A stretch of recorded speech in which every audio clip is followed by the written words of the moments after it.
Hello, Libra, Sun, Moon, Rising, and Venus signs. Kamusta kayo? Sana po nasa mabuti kayong kalagayan. Welcome back po sa Star Tarot. At kung bago kayo dito, welcome din po kayo. Please subscribe, like, share my videos, and leave me a comment po kung nakaresonate kayo. Thank you.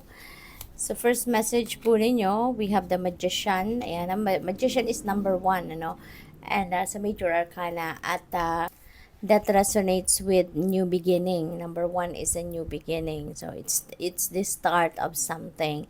And nandito rin kayo sa energetic frequency, no? Higher energetic frequency of manifestation. Kaya napakaganda kasi baka ito na yung simula ng pagmamanifest ninyo ng mga bagay na gusto ninyong ma-manifest sa buhay ninyo.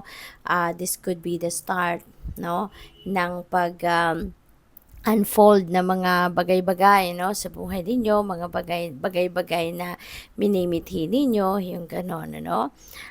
This is also the time wherein siguro iralin nyo na sa ngayon yung inyong willpower, papairalin mo na ngayon yung kagustuhan ninyo, no, na ma-achieve ninyo or ma-accomplish ninyo kung ano man yung gusto ninyong ma-accomplish sa buhay ninyo depende, no, sa kung ano mang area of life ito.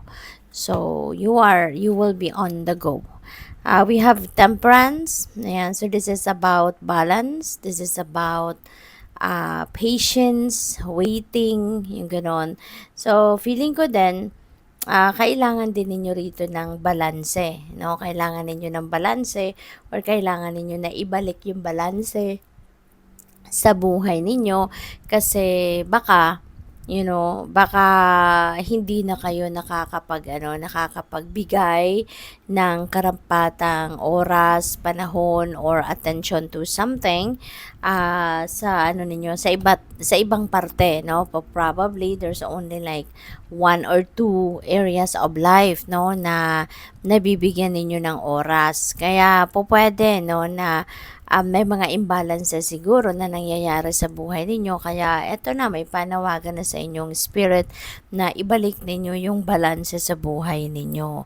Okay? So, pagplanuhan, diba, figure out ninyo kung ano yung mga priorities ninyo so that you'd be able to program, kumbaga, diba, yung mga activities ninyo sa buhay. At there is also an invitation para sa iyo to be patient, no? As well, lalo-lalo na dito sa kung ano man ang mga sisimulan ninyong bagong ganap sa buhay, you need to be patient as well. Hindi rito pwede yung nagmamadali, hindi rito pwede yung nirarush ninyo ang lahat-lahat, no? Kung ano man ang mga bagay-bagay, you need to be patient kasi hindi lahat ng gusto natin or hindi lahat ng gugustuhin natin sa buhay natin ay makukuha natin sa timeline or sa oras or sa panahon na gusto natin itong makuha. Okay? So, we need to be patient or you need to practice patience. Alright? So, tignan natin kung ano pa. We have 7 of Wands. Ayan. So, dito naman sa 7 of Wands, Libra, you are becoming defensive. Baka meron ditong naririnig-rinig kayo na mga tao siguro na baka, alam mo yun, nang sasabotage sa inyo. Baka meron ditong mga taong naririnig kayo na baka nang aaway sa inyo, sinisiraan kayo, or ginagawang kayo ng kwento, binubuli kayo, yung mga ganon ba. So, it is extremely important for you to, to be calm at choose your battles, okay? Hindi po pwedeng magiging hindi po pwedeng magiging yung impulsive. Ayan, thank you Spirit. Hindi po pwede rito yung pagiging impulsive at saka hindi po pwede na sugod lang ng sugod, no? You really need to look at the things that are happening. Kailangan ninyong pag-aralan, kailangan ninyong pag-isipan kung kailangan ninyong dumepensa, kung kailangan ninyong lumaban, kung kailangan ninyong harapin ito, or hindi na kailangan, no? So, depende yan. Use your own judgment and discernment. Kasi, alalahanin nyo lang na hindi lahat ng problema or hindi kailangang lahat ng sitwasyon ay kailangan talaga ninyong harapin, ano? There are some laban sa buhay na kailangang iwasan na lang or kailangan na lang na deadmahin na lang, 'di ba? Kaya tignan ninyong maigi, tignan ninyong mabuti. Okay? Kung bago kayo mag-take action, you need to observe, you need to pag-aralan muna ninyo ang sitwasyon kung necessary nga ba talaga na harapin ninyo. Okay? So, we have the world. Kaya siguro, meron din mga tao talagang baka tinatry na isabotage ka or pinag-iisipan ka ng hindi maganda. Kasi siguro, you're very successful. Baka marami kayong tagumpay na nakuha recently or baka marami kayong or baka nasa magandang sitwasyon kayo, nasa magandang posisyon, kunyari sa trabaho, 'di ba? Siguro maganda or sa pamilya, baka mayroon kayong isang masayang pamilya, maganda yung kalagayan ng buhay ninyo, kaya yun, pwedeng merong talagang mga maiinggit sa'yo. Lalo na ngayon, with the world energy, there are successes na makakamit kayo. Meron kayong mga projects or meron kayong mga endeavor na ginawa, sinimulan in the past and ngayon maybe ito na, makukuha mo na yung bunga nito, nandoon ka na sa ending, kumbaga ma-accomplish mo na to, kaya mas lalo sigurong may mga taong kumbaga nanggagalaiti, kasi nandoon ka na naman sa posisyon sa buhay ninyo wherein meron ka na namang mapagtatagumpayan, 'di ba? And yung mga taong nai-insecure siguro sa inyo, ito yung mga tao na baka nangi-intimidate sa iyo, no? So, ipagdasal mo din sila, no? Kasi talagang sadyang may mga taong hindi nagiging masaya sa tagumpay ng iba. Pero ngayon, i-enjoy mo yan, I-enjoy mo yung inyong tagumpay, i-savor mo yung inyong tagumpay because pinaghirapan mo yan, no? You work hard for it, pinagtagumpayan mo yan kasi nagsipag ka, nagtiyaga ka, you put your effort into it, kaya i-celebrate mo yan. And, baka may travel din kayo, no? Baka magta-travel din kayo, Libra, and that could be international travel since this is a world energy. So, po pwedeng international travel, no, ang pupuntahan ninyo. Kaya good luck po sa inyo. So, tignan natin kung ano pa ang mga mensahe sa inyo dito naman sa inyong money, career, and finances. So, we have resources. Be grateful for what you have and have something and save something for the future.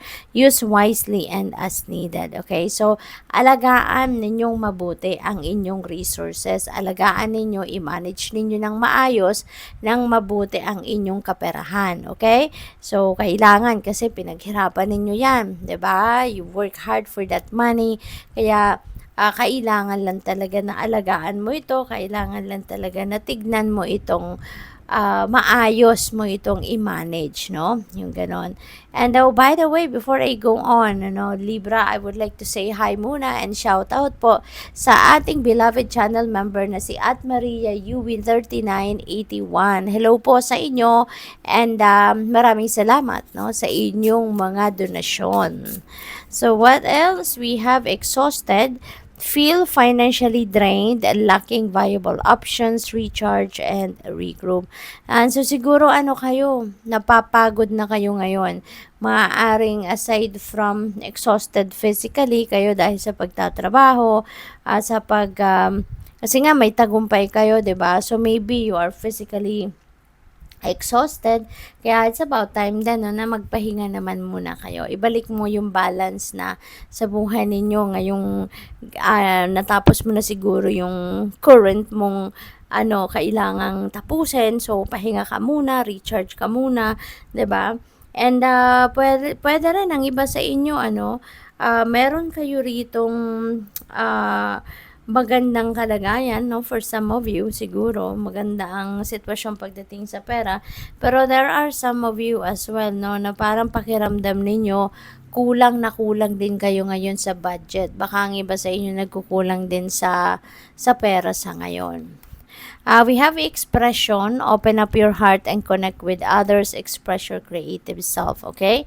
So, wag ninyong kakalimutan na isang susi, no, isang key para sa isang pagtatagumpay, whether that is in money, in trabaho, career, negosyo, or relationship man yan, or anything, napakahalaga na nai-express mo yung sarili mo.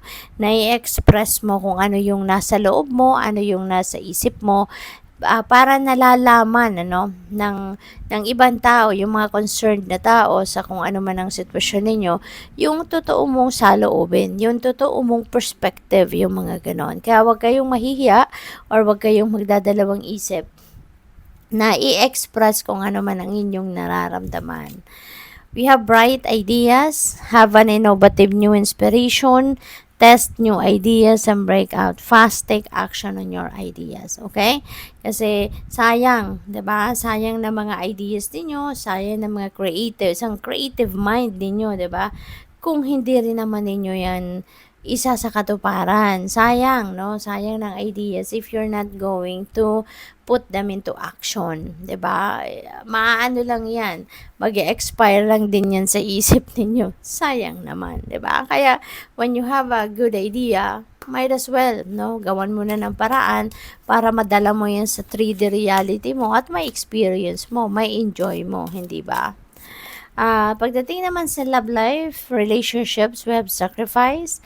There are those worth making. There are those that will destroy you. Yan. So, siguro, siguro marami na kayong naging sakripisyo na ginawa para sa person ninyo or para sa sarili ninyo. No? So, po pwedeng ganon. And this could be, reminder para sa inyo, no? When you are doing sacrifice, no? Lalo na para sa person ninyo, sana hindi nito nako-compromise yung sarili mo din kaligayahan, hindi nito nako-compromise yung sarili mong kabutihan, yung sarili mong welfare, 'di ba? Okay lang din na, 'di ba, pasayahin natin yung person natin, pero not to the extent na isasakripisyo mo yung sarili mo. Okay? So, what else?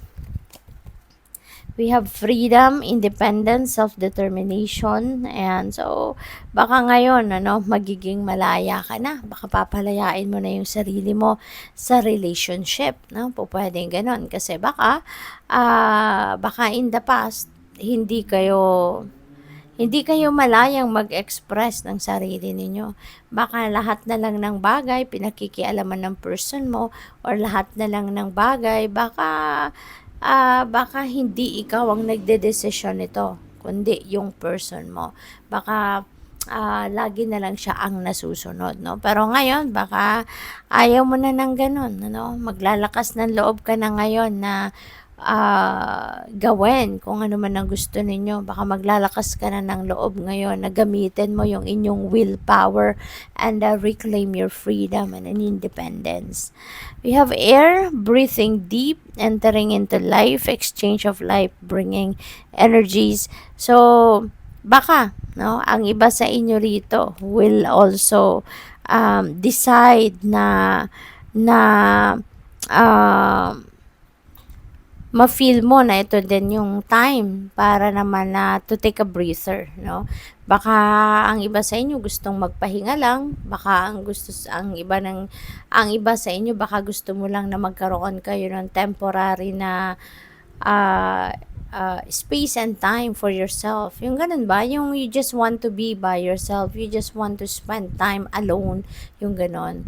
So, good luck po. Thank you for watching. Love and light. Namaste.